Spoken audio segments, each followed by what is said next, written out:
Assim como todo diagnóstico, a emissão de um laudo, né? E nisso existe um estudo detalhado. Se nós identificamos que é um caso de holding familiar, existe a elaboração de um estudo, né, doutor? Me fala um pouquinho mais sobre isso. Né? Exatamente. O estudo nós chamamos de croquis estrutural da família. É nesse croquis que nós colocaremos números, é nesse croquis que a família vai ter clareza de quais são os números dela, de clareza em termos de quanto que custaria o meu inventário, né, ou melhor, quanto custaria aos meus filhos o inventário caso o pai, eu e minha esposa viesse a falecer. Isso vai ficar muito claro na construção do croquis.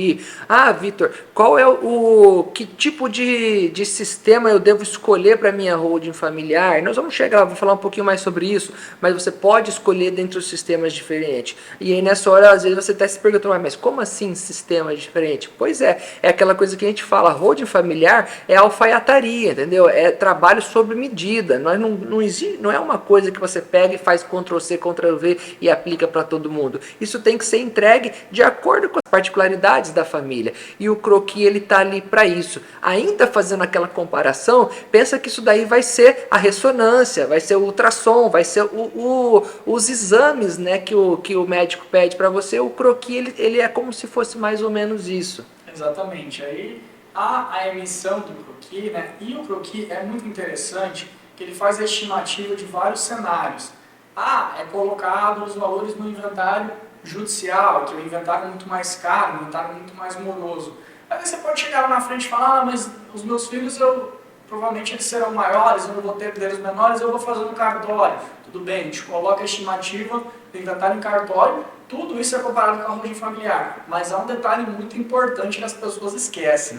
Se você não tiver, se os seus filhos, seus herdeiros não tiverem todo o valor para custear um inventário extrajudicial, ele vai ter que ser resolvido aonde? Vai ter que ir para a justiça, né? Vai ter que ir para o judiciário, por quê? Porque você vai ter que digamos assim, você vai ter que se livrar de bens, os seus filhos vão ter que se livrar de bens, vão ter que vender alguns bens, alienar, com autorização de um juiz, para que haja o custeio das despesas. Isso, porque não pode, para quem não sabe, não pode vender um bem que ele está em inventário se não tiver uma autorização judicial para isso. Exatamente. Né? Não consegue fazer a transferência disso no cartório, certo? Então, aí, o que acontece? Esses cenários todos, eles começam a ser pintados. Para quê? Para que antes da decisão, veja que aqui nós estamos falando da segunda etapa. A gente passou aqui na consulta, na sessão de viabilidade. Aí essa segunda etapa toda, em que já está tendo trabalho, já está tendo estudo, já está levantando informação, ela ainda é uma etapa prévia a qualquer tipo de execução de serviço de holding. Veja como é importante então se antecipar e fazer alguma coisa antes para não sair fazendo de qualquer jeito. E aí você pode estar se perguntando, estou entendendo, faz sentido, como que eu vou dar um passo grande sem antes planejar, né? Até para a família saber se é viável ou não. Porque na sessão de viabilidade você entende que é viável, mas é viável quanto? Né? E quanto que custaria meu inventário? Quanto que eu vou ter de economia tributária? Né? Ou quais são efetivamente os benefícios que o sistema me entrega? Quanto que eu vou ter que investir agora? Né? Quanto que eu vou ter que investir para que isso lá na frente não aconteça? Então tudo isso vem no seu croquis. E uma pergunta normal, que eu imagino que nessa hora você já deve estar se fazendo, é: quais documentos eu preciso entregar para a confecção do croquis? Fala para eles. Os documentos não são muito, a lista não é muito vasta, né? É importante entregar a declaração de imposto de renda, né? Para que a gente saiba, para que a gente tenha noção de quanto e quais são os bens que estão em seu patrimônio e os valores que estão em seu patrimônio declarados para a Receita Federal, além de informações dos imóveis, né? Se há alienação de imóvel, se não há, se há regularização ou não há. Essas situações elas devem ser mitigadas, elas devem ser previamente ajustadas, informadas na elaboração do croquis, para saber se lá na frente vai ter algum custo com registro a mais, né, no cartório, alguma regularização, né? E por que os valores da declaração do imposto de renda são importantes? Porque os bens vão sair do patrimônio da pessoa física pelo valor histórico, pelo valor constante na declaração do imposto de renda, né, doutor? Isso é obrigatório, doutor? Não, não é obrigatório. A lei nos faculta fazer isso. Qual lei? Legislação do imposto de renda, né? Ela faculta você fazer pelo valor do imposto de renda ou pelo valor de mercado. Mas o que é inteligente fazer? Aí que começa contar a experiência do profissional, né? Nós entendemos que é inteligente fazer pelo valor da declaração de imposto de renda, porque isso vai trazer um benefício econômico na sua holding familiar muito grande lá na frente. Então, ter essa informação agora, ela é possível porque já é colocada dentro do croquis assim.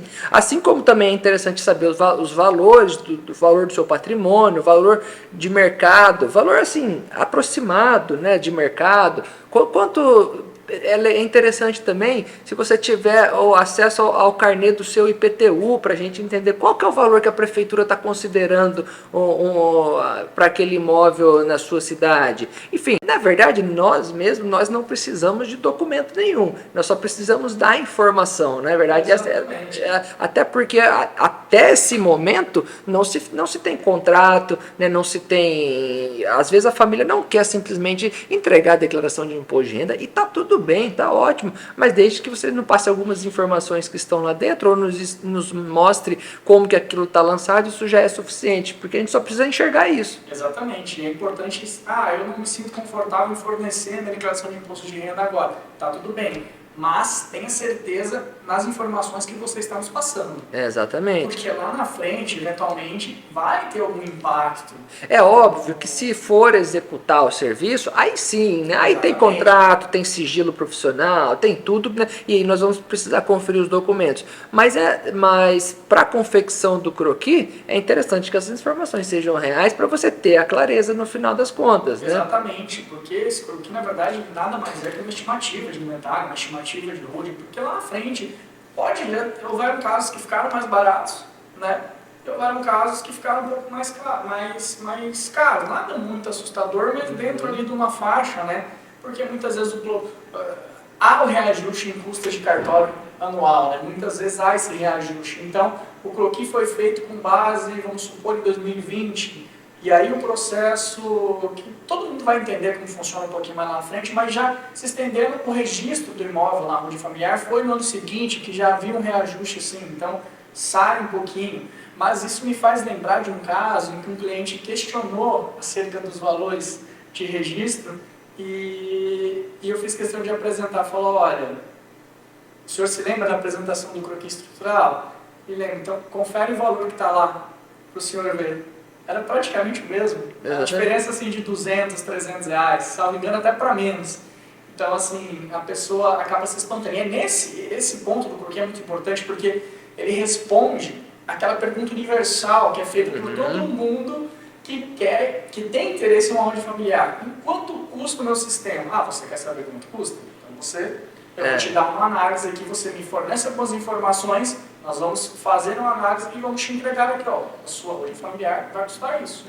Eu costumo dizer que o croquis é o instrumento que vai trazer clareza para a família. Na verdade, clareza de qual é o tamanho do problema que ela tem hoje e do que vai acontecer caso a família não tome nenhuma decisão, caso continue na mesma, e clareza em relação a qual é o próximo passo e quanto vai custar fazer esse próximo passo. Inclusive também as formas que você tem de se programar para executar esse próximo passo. Então, assim, para falar a verdade, eu penso que toda família deveria ter um croquis guardado, ainda que você pense, olha, tudo bem, eu não estou preparado para fazer a minha holding agora, seja lá por qualquer motivo que for, mas assim, eu recomendo fortemente que a pessoa tenha um croquis para que ela tenha essa realidade muito clara para ela. Agora, beleza, chegamos no croquis, o croquis foi apresentado, no final do croquis a família, o pai, a mãe tem condição de saber se eles querem avançar ou não. A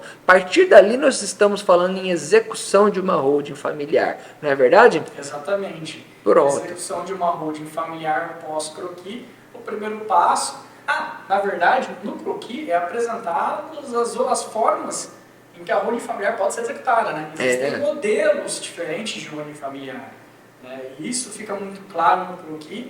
e as diferenças financeiras de um sistema para outro e o que ele vai lhe trazer de benefício ou não.